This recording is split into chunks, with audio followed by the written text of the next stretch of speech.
right, guys, welcome back to another episode of the Coffee and Questions podcast. I am Michelle Michael, your host, and I am really looking forward to this episode because we're coming at this from a little bit of a unique perspective. But I am so excited to have Corrina Carter, CEO of CMS Mortgage, and someone who I have grown very fond of over the last year. Her team is amazing, she is amazing, and she is probably one of the best storytellers I've ever met. So, Corrina, I'm so excited to have you on the show. Thank you so much. That is actually a huge compliment coming from you because that would be one of the last things that I would think that anybody would say about me. Oh my gosh. Well, I don't know how, because every time I open your social accounts, I'm like, there's another story, there's another story, there's another story. So I know other people share the sentiment and maybe they just haven't told you. So maybe we need to work on that. I think it'll fuel me a little bit more. I fear sometimes that people think like that is the sentiment. There is another story. There is another story. Do I stop telling stories or what is it? So thank you so much. So that fuels me to keep going. No, I think you got to keep going. And I think we're going to have a great conversation around this for sure. But before we jump into kind of the meat and potatoes of it, for those people who don't know who you are, I would love for you to just to give us some backstory. How did Corrina start CMS? Where did Corrina come from? The sort of the history of how did you become who we all now know? Sure, absolutely. So very easy. The only time I've ever gotten fired was in 1997, and I got fired from my job because I wanted to go be with my family. 3 weeks later, I took a Girl Friday position with the guy who was doing mortgages, and then the rest is history. Really that simple. I really liked doing what I was doing. 8 years into originating loans, I opened my brokerage. So we are 20 years old this year, Amazing. which is Congratulations. That's amazing. I seem like I was just praying one day I would have a kid 20, not a business 20. And now I have a 20-year-old mortgage company, a 41-year-old daughter, a 33-year-old son who's my COO, a 21-year-old grandson who comes in and helps me audit files, which I wouldn't say he hates, but he doesn't like being in front of the screen, but it's a great job for him right now. And my 9-year-old granddaughter who bosses me around daily. Like she's just the boss. So, but 20 years in, we're in 27 states. We have 120 some loan originators, 30 people in our operations team, and we just love what we're doing. We just I love it. I love it. I just love your story. You know, one of your counterparts, Dora, is probably one of the sweetest humans I've just ever met. It's and her and I are nerding out in our on our Instagram stories right now about books we're reading. And I just it's so special when you have relationships with people that aren't just because of work, you know, and Right. all I gotta say Absolutely. is you better watch out for that granddaughter of yours. She might take your job here soon. She does. Like, I gotta retire one day, but we were just talking about that this morning. Will you ever retire? I was like, I think I would be really bored if I retired. Maybe I would just pivot and shift a little bit more, maybe do more storytelling, maybe do something, but I don't think I'll ever really truly retire. Yeah, I'm with you. I don't know that I ever could. Frankly, I think my husband would kill me because he'd be like, "Can you go do something, please?" But I just, especially when you love what you do as much as we do, Mhm. it's very difficult, I think, to step away from it entirely. But I do think that, to your point, our roles will pivot or sort of shift. But with that, I think one of the main core pieces, everybody knows me as the prospecting queen. That's what everybody likes to call me these days. But one of the things about your storytelling that I want to dig into is when you Sure. storytell there's not just an angle, right? Meaning like you're really genuinely just telling a story, but there's also a I'm doing this for a reason. And I think part of it is, you know, social in general right now. I think especially in the mortgage world, I'll use the 50-year mortgage video as an example, is like when that happened, everyone and their mom was posting about the 50-year mortgage. And it was like I had to turn off notifications. I was like, this is just insane, right? So I think your sort of angle towards storytelling makes you really stand out in a social platform or social platforms plural that is either very AI dominant or very like mortgage businessy heavy, right? So will you tell me just a little bit about that or talk to us about what's your mindset when you write it and then if you want to go into even like how you go about putting it pen to paper, that would be a great way to get into that too. Sure. So, number one is I think about how I'm going to be relatable. right? And you talk about that all the time. Like, how are we going to connect with people? For me, it is really the avenue of I've been a mom since I was 15 years old. So, in being a mom, I've been a manager, a boss, a leader.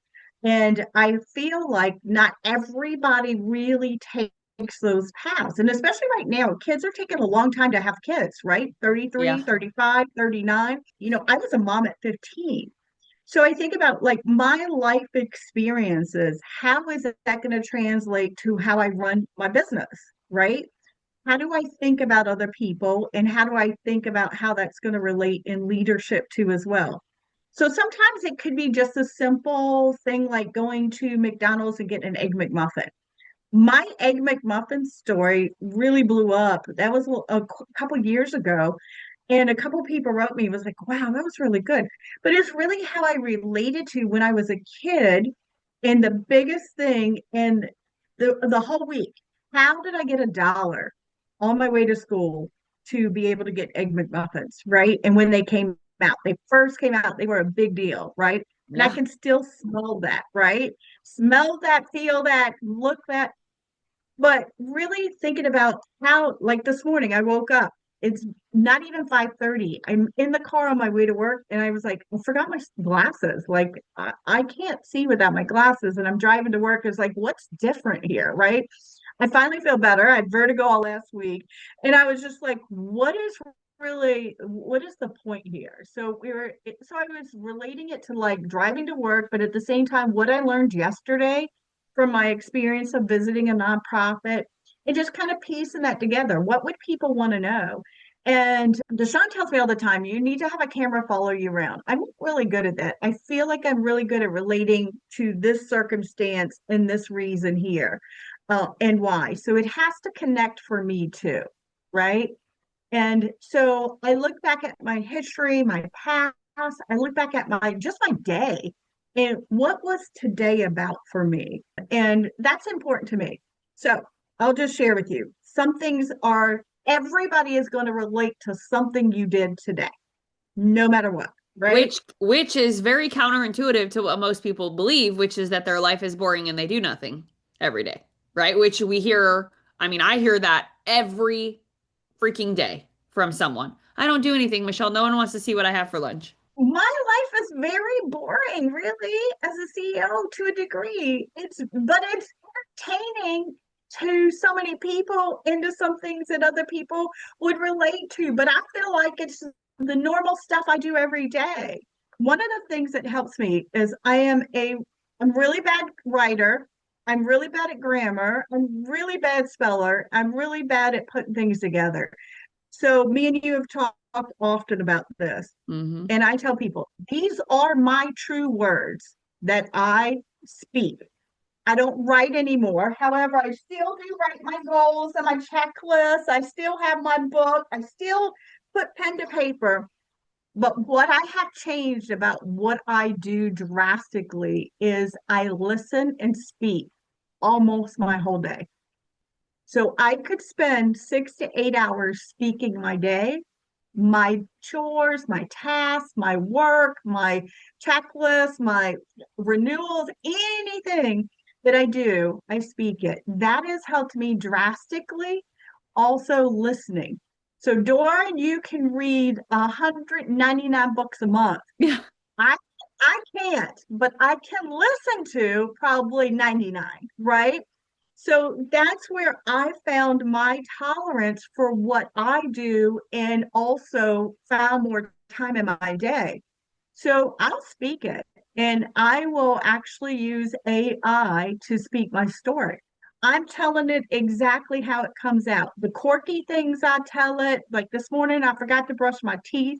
I was out the door, forgot to brush my teeth, and I was like, that's disgusting. Should I say that? But I spoke like I'm out the door, no makeup on. I forgot to brush my teeth. What's missing? I don't have any glasses, and I'm like, okay. And it's like, but no, that's really what happened. I got to the office. Luckily, I have a toothbrush here. So I have a toothbrush, I have makeup here. And I got here and did all that stuff at the office after I'm already checking a few emails and doing things. But like, I'll speak exactly the conversation And they'll come into the office all the time, like, "Oh, sorry, you're in a meeting." And I'm like, "No, I'm just talking to myself." Like Yeah. I'm So that's what I tell me tactically, like, what are you doing? Are you using ChatGPT up on your screen and like voice texting into it, or just kind of for those who are wondering, like, what does Karina mean? Can you get really tactical? yep. So I've used a couple different things, but one of the things I've used, and this is what you got to play around with, as I use Speechify. So I found a voice that relates to me. Like some people tolerate a voice different than other people, or what it is. Like Deshaun will say, I couldn't listen to you 8 hours a day. If he took my CE class, I have to speak for 8 hours. He's like, your voice would drive me insane. So he took it Love you, online mom. all these years. But and oddly enough, the voice I listen to is probably almost similar to mine. So the crazy question is, you hear yourself talk all day, right? So, what actually relates to you? So, I picked a voice on Speechify that I relate to. I tied it to everything I do. I tied it to my chat. I tied it to my emails. I tied it to my books. I tied it to my worksheets. I tied it to my drive. So, really, everything is hooked to this one voice that I relate well to and that I listen to all day long. So, meaning if I play myself back, no, that's not what I said. I'm really correcting myself. I'm rewriting it, but I don't have to rewrite it. I'm speaking it. So that has helped me drastically in gaining Michelle as a fan of what I do because she knows me well enough to know, like, it's not AI writing for me. Tell me a story about what it. No, this is Corrina saying, this is what I did. This is how I walked out the door. This is who I met, or this is why this is important to me, or this, can you believe this was what they said? And I'm really telling the story because this is really me, but I'm writing it in a better way and way more proper than what Karina could really do. So I talk in Karinaism. So I'll tell it like, give me some Karinaism today. This is what I'm doing. This is how I'm doing it. And this is what I just went through. And I'd be like, nope, that's not right. This is not me. So I really do spend a lot of time perfecting how I can tolerate things to get things done faster, quicker, and also more effective, if that makes Well, sense. what I'm hearing you say though, and I think one of the biggest complaints I hear from my side of the world is I don't have time for this. Like this is just so time consuming, right? And I on one hand can respect that because I get it, right? I have to do it too. And some people in my world, I don't know if you know this actually, Karina, but I'm in the middle of landing a TEDx, and part of the TEDx situation is I have to do 3 videos a day for 30 days on TikTok. I hate TikTok, but I have to do it, right? Because I need to be able to submit this application so I can land a TEDx. But I found that if you figure out a way to make it efficient for you, I don't even notice having to do them anymore, honestly. I'm like 36 days in. I think today is day 36. It was only supposed to be 30 days, but I got a little competitive and decided I was going to go through December 31st. But the thing that's super cool about it is when you figure out a way that works for you to be efficient, all of a sudden it's not hard, right? If anything, it's Right, almost like, well, why wouldn't I do that? And so I right. think for you, you created a routine and I mean, I think a lot of people listening to this could like just benefit so massively from Speechify and like understanding what that is and how that could be connected to what they're doing. Because imagine I'm thinking in my mind, like a loan officer who's opening a file and has a fire to put out could tell Speechify what they're doing and turn that into a really cool post. But most people don't even think about that, right? Right, Or they right, try to recall it afterwards and then it's not quite what it was or it doesn't come out right, you know? right, So, right. I mean, you've just honestly, you found the hack of the century, I feel like here of like, how do we make social something that isn't hard and is just part of our everyday as opposed to like something I have to add to my day? Yeah, absolutely. I 100% agree because I have more time now than I've ever had because I'm also not thinking about it. So think about this, Michelle, is stop thinking about it. So if you speak it and it just comes out, and that's what I said. So a lot of people say, I hate AI. Like I don't like AI written things. I don't like this. I was like, AI writes all my stuff, but it is actually what I told it to say. Mm. The only thing it's doing is putting it in a proper sentence or proper grammar or English or whatever you want to say. It's just putting it together that Karina didn't pass history, didn't pass English, and didn't pass Go. Do you know what I'm saying? And that's helping me because I can have good Lord knows, girl, I can have a conversation with anybody and tell a story, Yeah. right? So now that's really benefited me. So I tell everybody, stop thinking it. There's nothing to think about. You push play and you talk exactly what you just said. What you just did with this whole file, how to fix it, why you fixed it, without naming names, going into personal circumstance.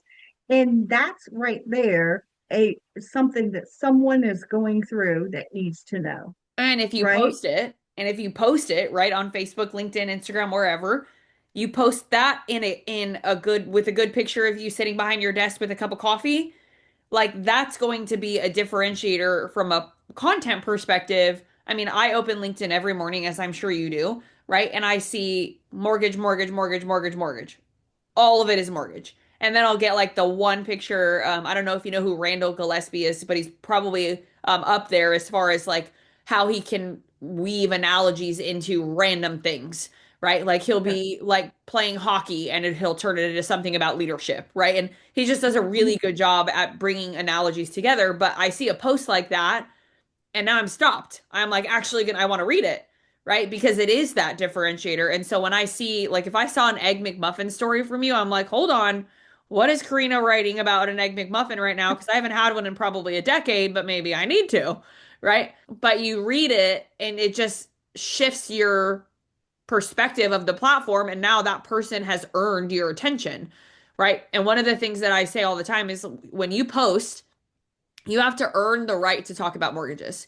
You really do, right? Because I think if all you talk about is mortgages, then you're making your audience tone deaf to you.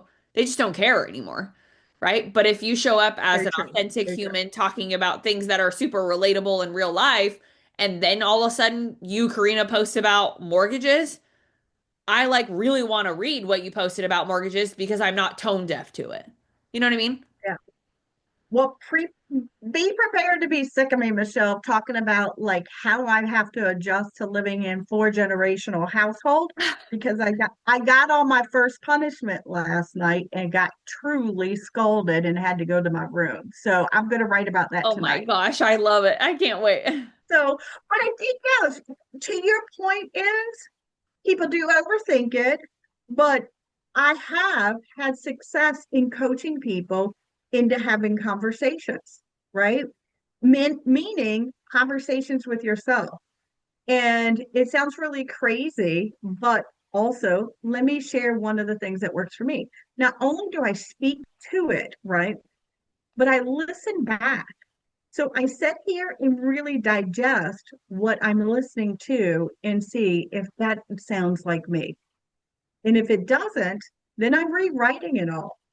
Yep. But again, I'm not writing it, I'm not taking time. And you think how much time it takes you to write things or to do things or to really press the keyboard? People say, I can type faster than that. No, you can't. No, you can't. You can You never cannot. convince me that I could actually create so much more by having a 2 hour conversation with myself than you could ever type. I mean, And and we that's have just all these transcription tools and all that stuff now too. So like, I absolutely agree. yeah.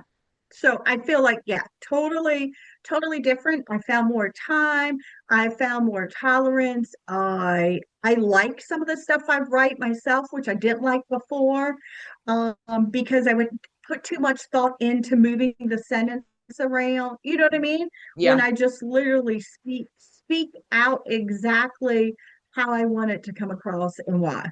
Well, no, it's so good. And I mean, I hear so many avenues we can go down here, but I am curious because I think the name of the game is, well, why would I post like that? Right? I think that's what a lot of people are gonna maybe be asking themselves. And so from a revenue perspective, of course, this is the Voldemort question, which everyone hates to be asked, but the truth is it's a question that needs to be talked about, which is has it generated opportunity for you from an inbound perspective? Yeah, I would say number one, the number one thing it's generated revenue for me is also retention with my own team. Ooh, that is so good. Can And you say that again, Karina? Like for a mic drop moment, please? Hold on. How many people here are listening and saying retention is one of my issues right now? Listen to what this woman just said. Please, Karina, say yeah, it again. yeah, the number one thing is how many conversations a day can we have with our team? We can't have but so many. But how many of my team members are watching what I do every day? Every day they do. And every time I go to talk to a team member, we are talking about either something's going on in their life or my life, and the conversation comes out about posts. And they're like, hey, like last week, not all my team knew I had vertigo for 5 days. Some did, some didn't. Now all my team knows, and all of them are checking on me, So team retention, culture is the number two. So retention and culture has helped with my posting, and no matter what I do, because of the fact that we're all paying attention, whether we believe it or not, we all care about each other, Well, right? I just feel so like called to speak this because I talk to mortgage professionals and executives, I mean, every single day, right? And they talk about culture and they talk about we want a team build and they talk about we're doing this Monday morning Zoom meeting and we're doing all these things to keep our team close and all of that. But what you just said is such a I'm going to say this out loud. This is my podcast, I think, right? So I can say whatever I want to say, but like, holy shit to that, right? Because what you just said is being a real human being and showing up as a real human being consistently makes other people say to themselves, most likely from a psychological perspective, that Karina is like me. I could talk to Karina. Karina has a life happening and is still making it happen. So how do I talk to her and express what's going on in my life and have her help me? Because clearly she's been able to figure out a way to do both, right? So I think when people hear trying to build a culture, in my mind, if I worked for a mortgage company, let me just tell you, a culture is not built on Zoom. It's not. Like it's really not, right? It's built in the things that we do when we're not together that ultimately makes being together, I think, better, right? So culture, I think, is such a huge one, and the retention aspect of that. I had a client about a year ago who he had a big retention issue. And every time I asked him questions about, well, like, why, right? Like, tell me why you feel like you're having an issue with this. It all came down to, well, we don't have this product, or we don't have this, or we don't have that thing, or, we're not spending money on this type of marketing help or marketing support, or, the company that this person went to, they're doing all of this coaching.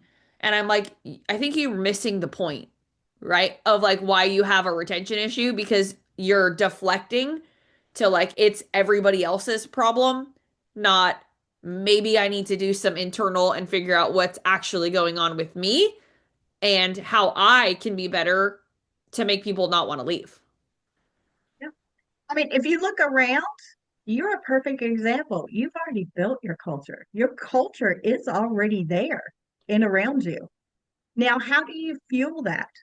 And what do you do? And sure, you weave some different culture in and out, sometimes with people coming in and out who fit, don't fit.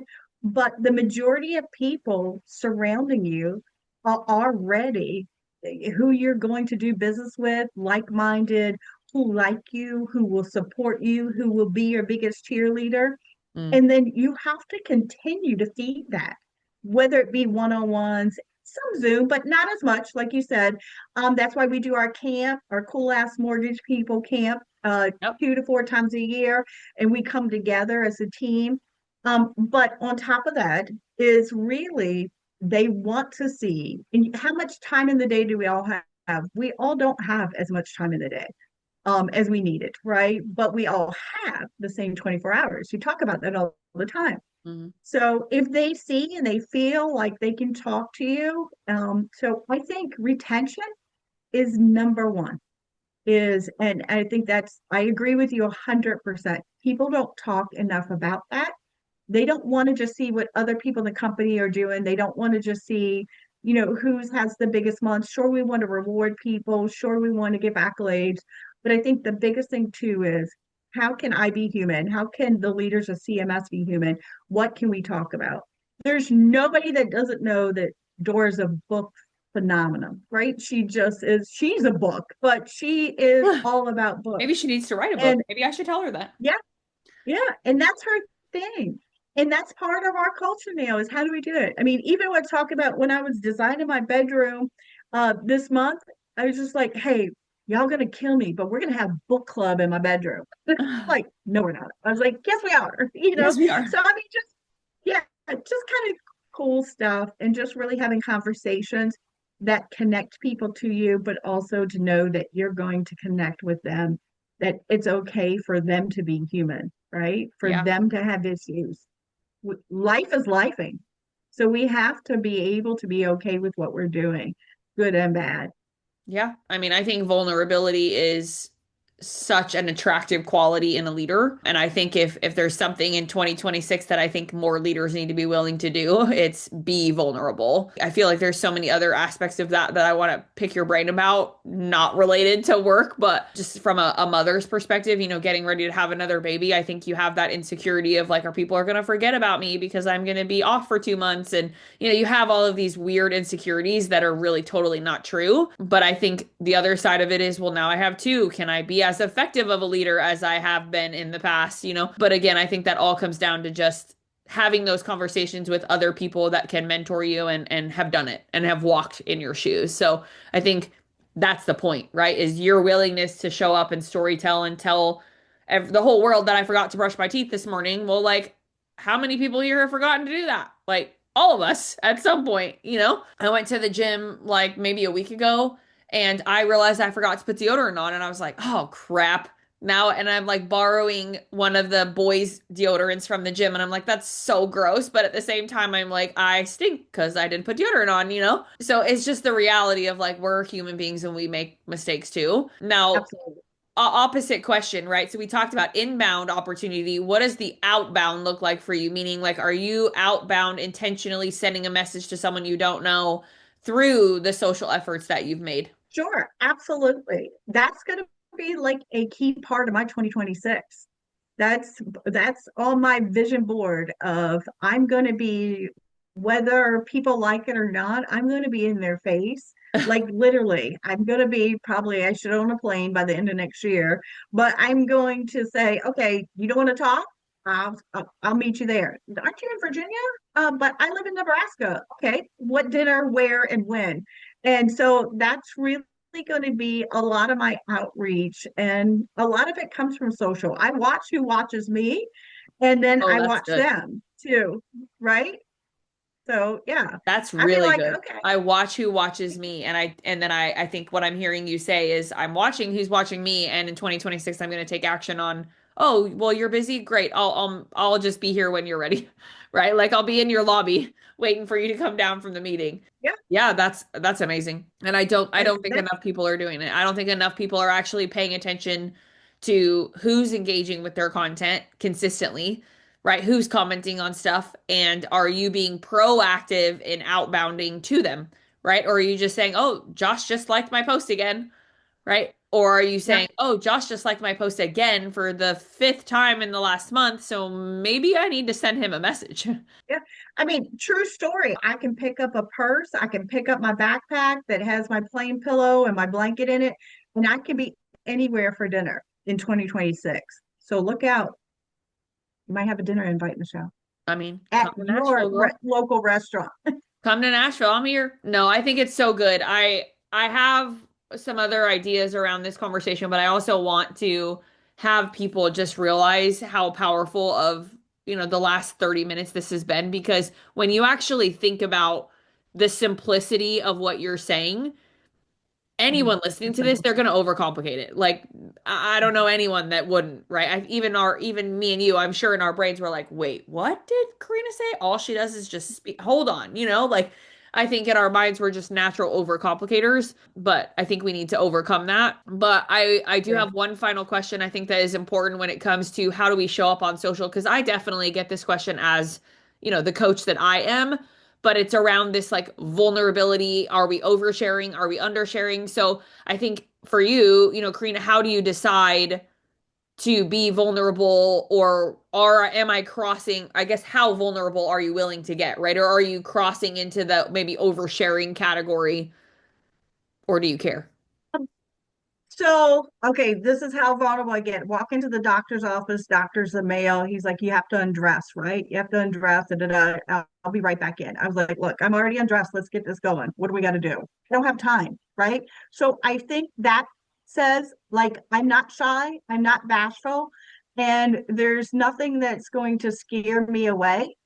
So the conversations, there's nothing that's off limits. And I feel like if you go in with that mindset, you're also not going to be offended, nor will you kind of offend anybody else. And if they truly don't want to read it, they're just not going to read it, right? So I think wasting time thinking about that is also another, thing that people do, right? Oh Is yeah. like, how vulnerable can I be?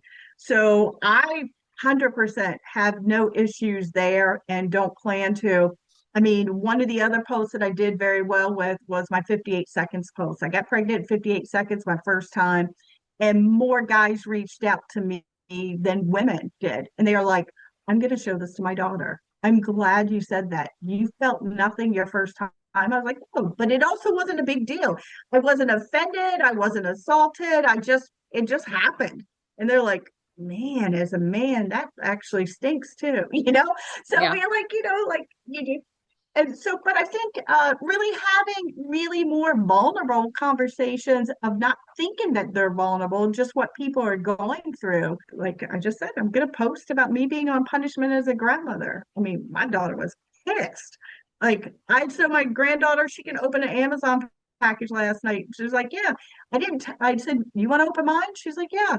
And I was like, "Okay." And she was like, "Okay, I'll go." And I didn't know they were her Christmas gifts, but they were in my name.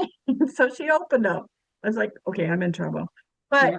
I mean, we don't know what it's going to be that we're going to overshare, undershare. So I think sometimes that is the things that people want to listen to. They want to understand that other people are human. They want to understand where you come from. They want to understand, I mean, I don't know what you're going through as a caregiver, what you're going through as a boss, what you're going through as a mom, what you're going through as a sister, a daughter, a grandmother. What is it? It's not easy, right? We understand it's not easy, but if we support each other going through it, it can be easier being each other's cheerleader.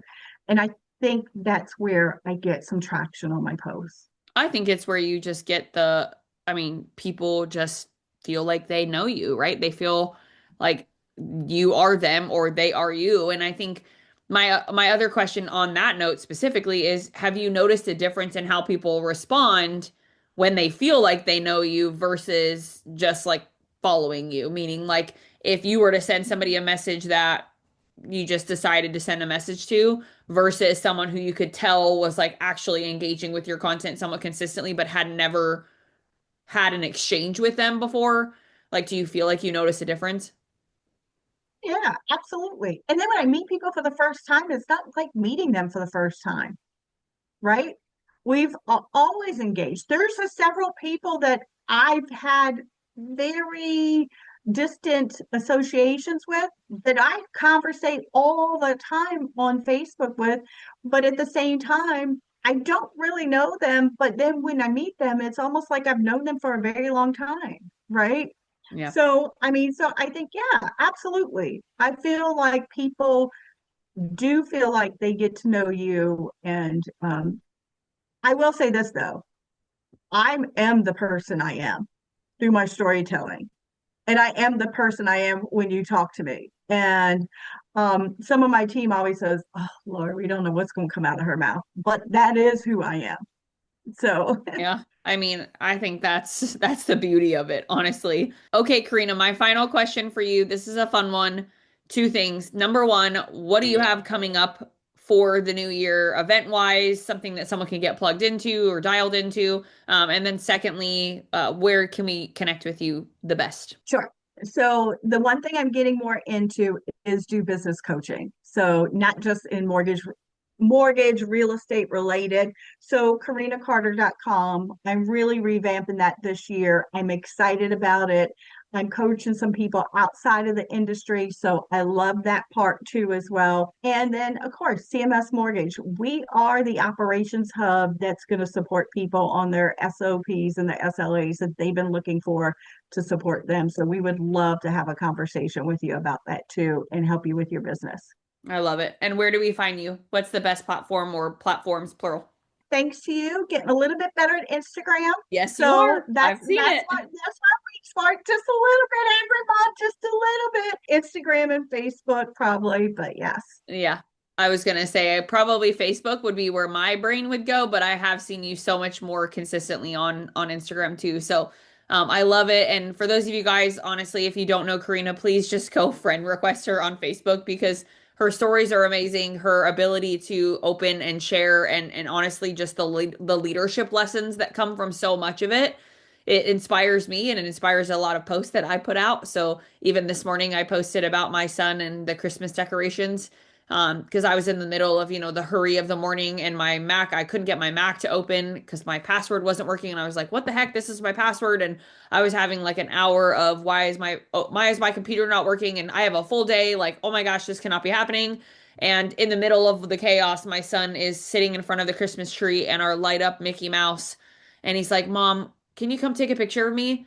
And I just felt like my whole world stopped for a second, and it was like, what actually matters right now, and so, your storytelling has really inspired mine and being able to share something as simple as, what my 4-year-old son taught me about wanting to take a picture in front of Christmas decorations, can really do. So I just honor you. I honor who you are as a mom and as a person who's leading a very successful company. I think it's just motivating for all of us who are trying to follow in your footsteps. So thank you for being here and Thank thank you you so for much. speaking into me, pouring into me, and of course my audience. And again, if you guys are listening to this and you love Karina as much as I do, please tell her, reach out to her, send her a message. And I'm sure, if you name drop, oh, I heard you on this podcast, Karina will let me know. So it's always my favorite part.